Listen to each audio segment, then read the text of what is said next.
Bonjour à tous, bienvenue alors sur cette nouvelle chaîne ou rubrique qui va s'intituler la Minute e-commerce et qui aura lieu donc chaque semaine où on va aborder en fait des points par rapport au e-commerce et ça permettra aussi d'avoir une liaison un peu plus proche de vous que uniquement par le blog. Donc aujourd'hui on va parler des points importants quand on veut lancer un e-commerce. Le premier point, c'est connaissez-vous vos produits? Parce que je vois de mon côté, il y a beaucoup de clients qui choisissent des produits qui ont une marge intéressante sans forcément, ils ne connaissent pas forcément bien ces produits-là. Et donc du coup, au moment où ils vont devoir créer des descriptions de produits, parler de leurs produits, les mettre en avant, ils vont être très vite limités parce que ce n'est pas forcément des produits avec lesquels ils ont affinité. On en revient justement au deuxième point, est-ce que ces produits font partie de votre passion? Si c'est le cas, ça sera beaucoup plus facile pour vous de tenir dans la durée. Parce que non seulement ça sera pour vous un business, mais c'est aussi votre passion. Donc c'est quelque chose que vous appréciez tous les jours, vous avez déjà une expérience, vous le faites par plaisir. Donc même si financièrement vous n'arrivez pas à en vivre immédiatement, vous aurez toujours le moteur de la passion pour vous coacher. Ensuite, il y a le point combien de temps pour réussir. Ça aussi c'est un point très important. Combien de temps vous vous êtes fixé pour réussir votre projet? Une bonne partie des clients pensent qu'il s'agit d'une affaire de mois, mais concrètement dans la réalité c'est plutôt en années. Une entreprise e-commerce c'est comme une entreprise classique. Pour que vous soyez bien positionné, pour perdurer dans le temps, pour avoir une réputation, il faut des années. Rares sont les entreprises qui après quelques mois seulement génèrent un chiffre d'affaires important et peuvent vivre de leur activité. Pensez-vous faire le buzz? Un cas systématique rencontré avec les clients, je vais faire le buzz, j'ai le produit miracle, incroyable, c'est une nouveauté. La plupart ne font pas le buzz, c'est dans leur tête qu'ils font le buzz, malheureusement pour eux. Donc il faut être assez terre à terre par rapport à ça et se dire voilà, j'ai peut-être un produit intéressant, il faut que j'essaye de le vendre, je vais le tester. Si ça fonctionne, j'augmente un volume de commandes, j'achète plus à mon fournisseur, mais faire le buzz sur un produit aujourd'hui, ce sont des cas exceptionnels, la plupart ne feront pas le buzz. Quel est votre budget marketing? Encore un point très important, parce que le budget marketing c'est la clé du succès de votre boutique e-commerce.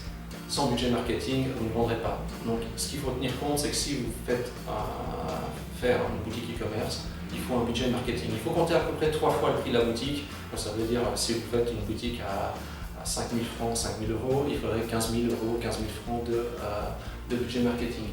C'est une somme importante, mais pour un commerce, si vous voulez louer un commerce, ouvrir un commerce, il faudra débourser beaucoup plus que ça.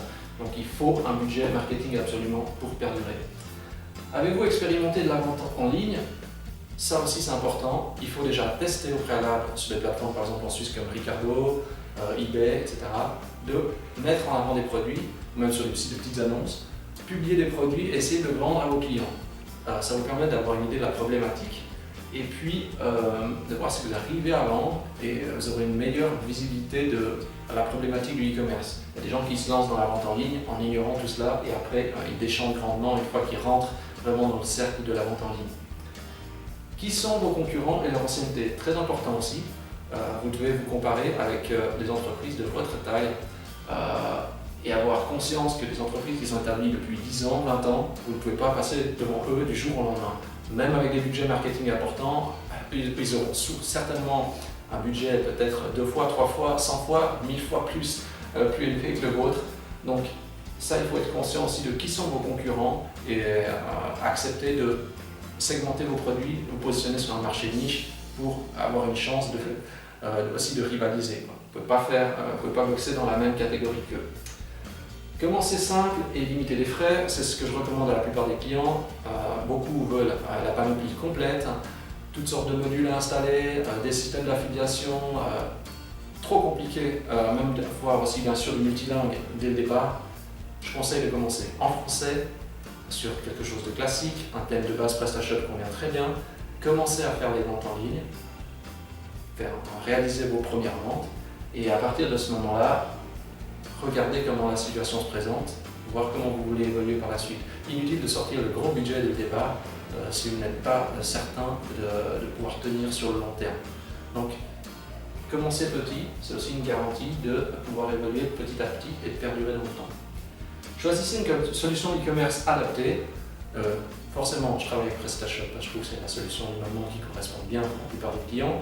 Mais si vous êtes très petit, e-commerce, la solution e-commerce PrestaShop n'est pas forcément adaptée. Il faut prendre une solution, je ne sais pas, du type Voxatis ou EasyShop, pré-hébergé, ou par exemple PrestaShop Cloud, qui est effectivement hébergé déjà online. Mais il faut choisir quelque chose de simple pour commencer, pour éviter de devoir commencer à faire des configurations, payer un développeur, un serveur, alors que vous êtes au balbutiement de vos ventes. Ne sacrifiez pas les prix, le dernier conseil, parce que certains marchands qui ne vendent pas me disent il faut que je sacrifie mes prix, je vais tout brader pour liquider le stock, pour écouler la marchandise.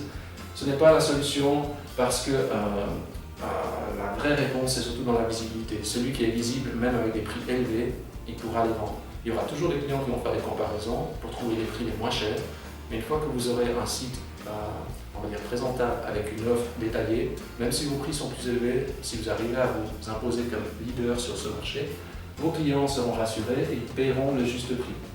Donc c'est très important de ne pas brader le prix de vos produits. Voilà, c'était la première séance pour cette minute e-commerce qui a duré un petit peu plus d'1 minute forcément. Et je vous retrouve la semaine prochaine. À bientôt!